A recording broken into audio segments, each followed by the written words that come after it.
5 sur les éléments d'ordre 2, le nombre d'éléments d'ordre 2. Cet exercice est l'exercice principal d'application de la théorie des partitions. Donc nous allons utiliser plusieurs fois les partitions.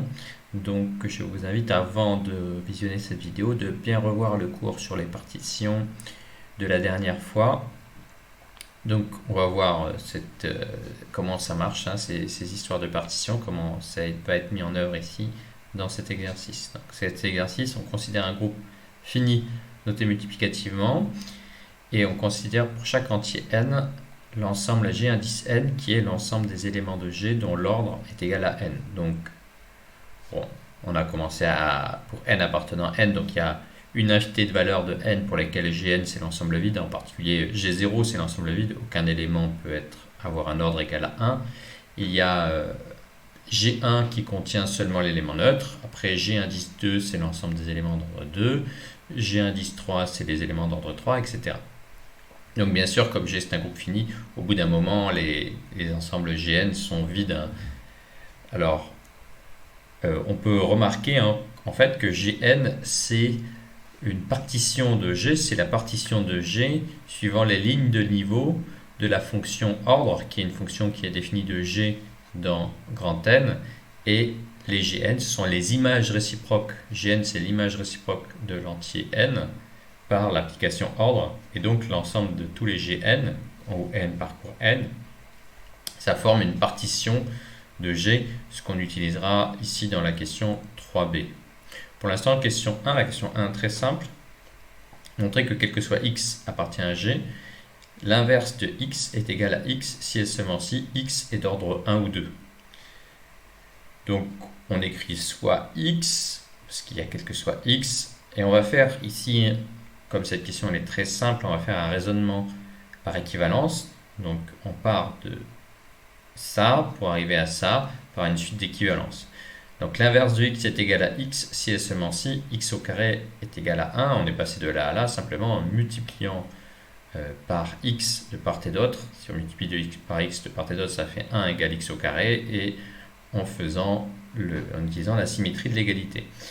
Donc x au carré égale à 1. Là on va utiliser un théorème du cours qui dit que dans un groupe x puissance k égale à 1 si et seulement si l'ordre de x divise k. Donc on applique ce théorème avec k égale à 2. Très bien, donc ça donne ordre de x divise 2. Ensuite, pour passer de cette équivalence, elle est très simple aussi. Qu'est-ce que c'est qu'un entier qui divise 2? C'est un entier qui est égal à 1 ou à 2. Ensuite, qu'est-ce que ça veut dire que l'ordre de x appartient à l'ensemble qui contient 1 et 2? Ça veut dire que l'ordre de x est égal à 1 ou l'ordre de x est égal à 2. Et ça veut dire que x il appartient à l'ensemble des éléments d'ordre 1 union l'ensemble des éléments d'ordre 2. Donc, première question qui était très facile.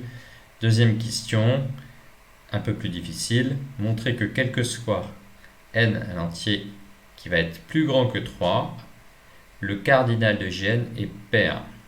Donc, on considère un entier, soit n. On suppose que n est plus grand que 3. Et on va considérer une partition, on va essayer de déterminer une partition de Gn par des parties de cardinal 2. Partie de cardinal 2, ça va être l'ensemble des ensembles à deux éléments formés d'un élément et son inverse. Alors ici, ce qu'on a bien vu dans la question 1, c'est que si un élément est égal à son inverse, en fait cet élément est d'ordre 1 ou 2.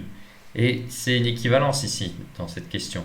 Donc ça veut dire que la contraposée, c'est que si un élément n'est pas d'ordre 1 ou 2, en particulier, ça veut dire si son ordre est supérieur ou égal à 3, alors il n'est pas égal à son inverse. Et si x n'est pas égal à x puissance moins 1, on pourra dire que ces ensembles ici sont de cardinal 2. Donc on aura cette partition, ça sera une partition par des ensembles de cardinal 2. Bon, commençons d'abord par montrer que P est une partition, ensuite on montrera que P est une partition par des ensembles de cardinal 2. Donc pour montrer que c'est une partition, on suit le schéma de démonstration de P est une partition d'un certain ensemble, qui est soit A et B appartenant à P. L'ensemble P, c'est un ensemble qui est défini par des paramètres. Donc dès qu'on considère des éléments qui appartiennent à P, on écrit il existe. schéma d'utilisation du fait qu'un élément appartienne à un ensemble défini par des paramètres. Donc A, il s'écrit sous la forme x puissance moins 1 avec un certain x qui appartient à Gn, et B, il s'écrit de la forme y moins 1 avec un certain y qui appartient à Gn. Le schéma de démonstration de quelque chose est une partition. Il consiste à, une fois qu'on a considéré A et B, de supposer que A inter B est non vide, et ensuite il faut qu'on montre que A égale B. Donc on suppose que A inter B est non vide, c'est toujours un peu la même chose. Il existe donc un T qui appartient à inter B, il appartient à A et il appartient à B. Alors, appartenir à A, c'est quelque chose de très simple, puisque A il contient que éventuellement deux éléments. Donc ça veut dire que soit T égale à X, soit T égale à X puissance moins 1. Pareil pour B, le fait que T appartienne à B, ça donne cette condition. Ensuite, ici, on va utiliser la distributivité du OU par rapport au E. Donc ici, ça donne 4 cas. Premier cas, quand on a ça avec ça. Deuxième cas, quand on a ça avec ça. Et des cas croisés où on a ça avec ça, ou bien quand on a ça avec ça. Donc on voit que dans le premier cas, si on a t égale x et t égale y, ça donne que x égale à y. Dans le cas, les deux cas extrêmes, là, t égale x moins 1 et t égale y moins 1, ce cas-là, on obtient aussi x égale à y. Et si on a les cas croisés, quand t égale x et t égale à y moins 1, alors x égale l'inverse de y. Et la même chose dans ce cas-là. Mais dans les deux, donc on avait 4 cas qui se résument en 2 cas. Bien sûr, si x égale à y, et ben a égale b, hein, puisque par définition de a et de b. Et puis si x égale à l'inverse de y, et ben ça veut dire que ici ça c'est égal à x et ça c'est y, mais y c'est l'inverse de y. Ici x c'est l'inverse de y, ben y c'est l'inverse de x. Et on voit que b est égal à a.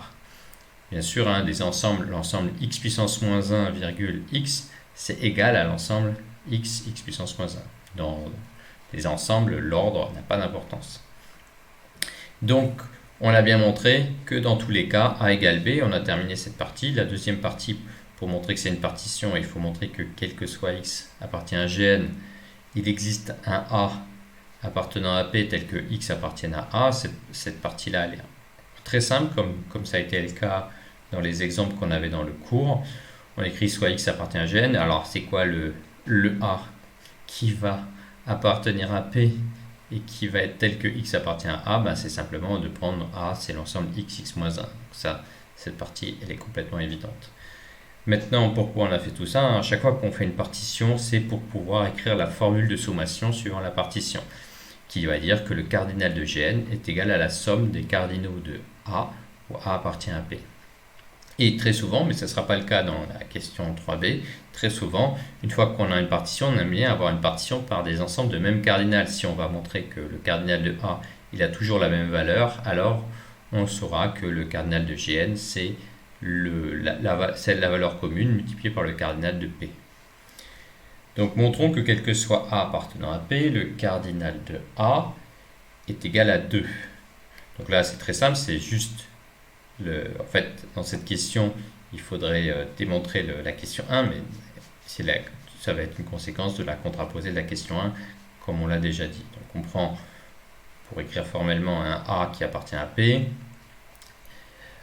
Toujours, P c'est un ensemble défini par des paramètres, donc il existe x appartient à Gn tel que A est écrit sous cette forme. Puisque n est plus grand que 3, x n'appartient pas à G1 union G2, il est d'ordre 3, il n'est ni dans l'ensemble des éléments d'ordre 1, ni dans l'ensemble des éléments d'ordre 2.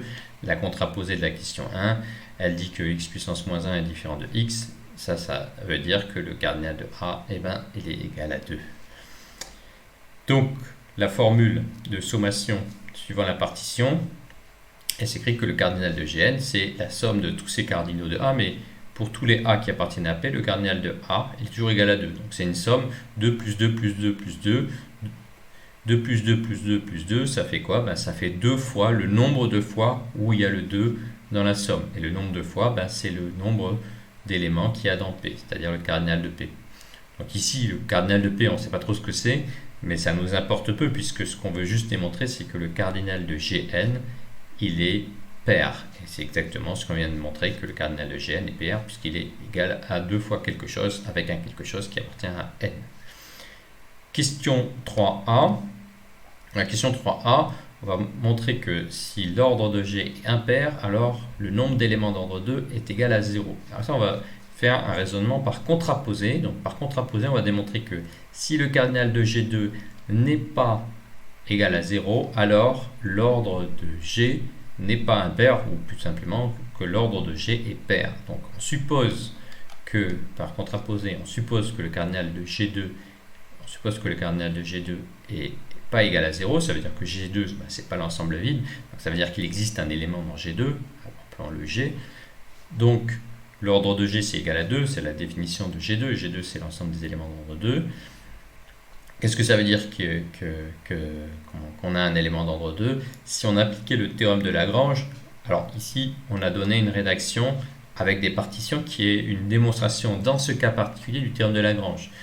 Comme on a déjà vu maintenant le théorème de Lagrange, donc on pouvait faire cet exercice sans utiliser le théorème de Lagrange, mais je ne vais pas refaire, vous avez un exemple de plus d'utilisation des partitions, mais là le théorème de Lagrange permet de conclure directement que puisqu'il y a un élément d'ordre 2, et le théorème de Lagrange dit que l'ordre d'un groupe c'est un multiple de l'ordre des éléments, où l'ordre des éléments divise l'ordre du groupe. Comme on a dans G un élément d'ordre 2, et bien l'ordre de G est forcément pair. C'est l'application directe du théorème de Lagrange. Le théorème de Lagrange, c'est quoi? C'est une application du théorème sur les partitions. Donc, si vous utilisez jamais le théorème de Lagrange, vous pouvez toujours remplacer le théorème de Lagrange par un raisonnement sur les partitions. Bien sûr, le théorème de Lagrange, il est là pour ne pas avoir à refaire à chaque fois cette démonstration sur les partitions. Donc je vais sauter cette partie, vous pouvez la regarder. C'est la même chose que ce qu'on a fait dans le cours. Au lieu de le faire avec un sous-groupe quelconque, on le fait pour le sous-groupe. Le sous-groupe ici, donc c'est assez intéressant quand même de le faire. Ici c'est l'ensemble des XH, où H c'est 1G. Vous voyez, ça, si on met X en vecteur, c'est l'ensemble des XH, où H c'est le sous-groupe qui contient 1G, c'est-à-dire le sous-groupe engendré par l'élément d'ordre de G. Alors on va aller directement vers la question B. La question B, donc dans la question 3b, on nous demande maintenant de montrer que si l'ordre de G est pair, alors le cardinal de G2 est impair. Donc ici on ne fait pas par contraposé, on suppose que l'ordre de G est pair, il faut montrer que le nombre d'éléments d'ordre 2 est impair. Donc on suppose que le cardinal de G, on suppose que l'ordre de G est pair, et on va considérer l'ensemble de toutes les parties, de tous les éléments d'ordre n. Ça forme une partition, comme on l'a déjà dit, c'est la partition qui correspond aux lignes de niveau de l'application ordre qui va de G dans n. Donc ici on n'a pas besoin de montrer que ça c'est une partition, puisque c'est une partition d'après le théorème du cours sur les lignes de niveau. D'après la formule de sommation suivant cette partition, ici on a une formule de sommation où ce n'est pas des parties de même cardinal, c'est des parties de cardinal différents. L'ordre de G est égal à la somme de tous les cardinaux des Gn, puisque l'ensemble des Gn forme une partition de G. Alors il y a le cardinal de G1 qui est égal à 1, puisqu'il n'y a qu'un seul élément d'ordre 1, c'est l'élément neutre. Il y a le cardinal de G2, ça c'est ce qu'on cherche, et puis il y a la somme de tous les cardinaux de Gn quand n est plus grand que 3, et ce cardinal, on sait qu'il est pair, puisque on a démontré que cardinal de Gn, il était pair pour tout n plus grand que 3. Donc en faisant passer de l'autre côté, on a que le cardinal de G2, c'est l'ordre de G, moins 1, moins cette somme. Donc par hypothèse, on sait ici que l'ordre de G est pair. Moins 1, donc ça va faire un nombre impair. Ça, c'est pair, donc on a pair moins pair, ça va faire pair. Moins 1, ça va faire que le résultat total va être un nombre impair. Donc, puisque l'ordre de G est pair, et puisque pour tout n plus grand que 3, le cardinal de Gn est pair, d'après la question 2, on en déduit que le cardinal de G2 est impair. Donc voilà pour cet exercice.